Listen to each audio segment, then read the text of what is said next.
আসসালামু আলাইকুম। আশা করি সবাই ভালো আছেন। অচিনপুর রান্নাঘরে আপনাদের সবাইকে স্বাগতম জানাচ্ছি। আজকে আমি আপনাদের সাথে অসাধারণ একটা থাই রেসিপি শেয়ার করব। রেসিপিটা হচ্ছে মুরগির কাবাব। রেসিপিটা যে কতটা সুস্বাদু মজাদার এটা আপনারা বাসায় না তৈরি করে খেলে বুঝবেন না। এটা বাসায় থাকা অল্প কিছু উপকরণ দিয়ে হয়ে যায়। এখন তাহলে রেসিপিটা শুরু করা যাক। আমি 1 কেজি ওজনের একটা ব্রয়লার মুরগি নিয়েছি। মুরগিটা আমি ভালো করে ধুয়ে পরিষ্কার করে নিয়েছি।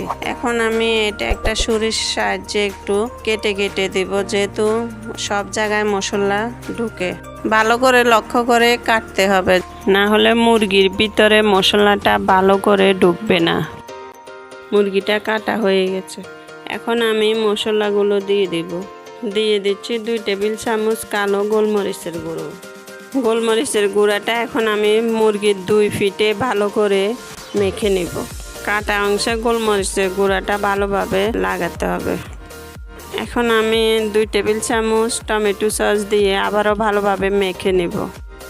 এখন দিয়ে দিচ্ছি 2 টেবিল চামচ ডার্ক সয়া সস। এটা দিয়ে আমি আবারও মুরগিটা ভালো করে মেখে নিব।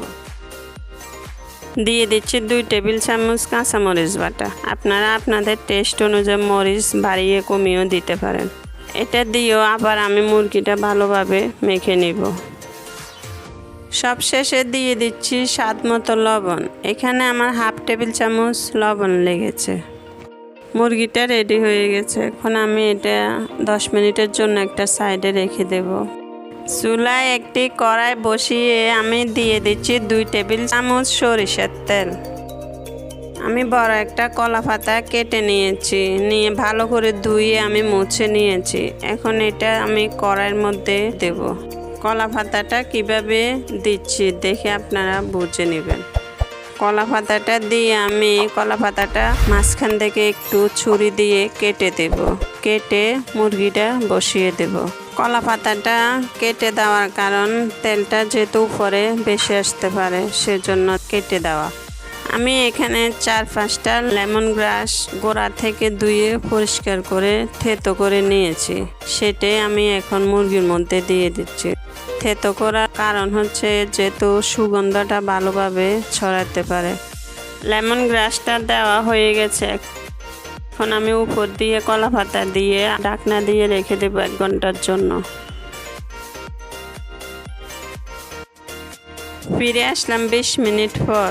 20 মিনিট পর আমি দেখব মুরগিটা কেমন হয়েছে। এখনো ভালোভাবে হয় নাই, কালার আসে নাই। আরও 25 মিনিট এটা থাকবে। চুলাটা লো হিটে আছে।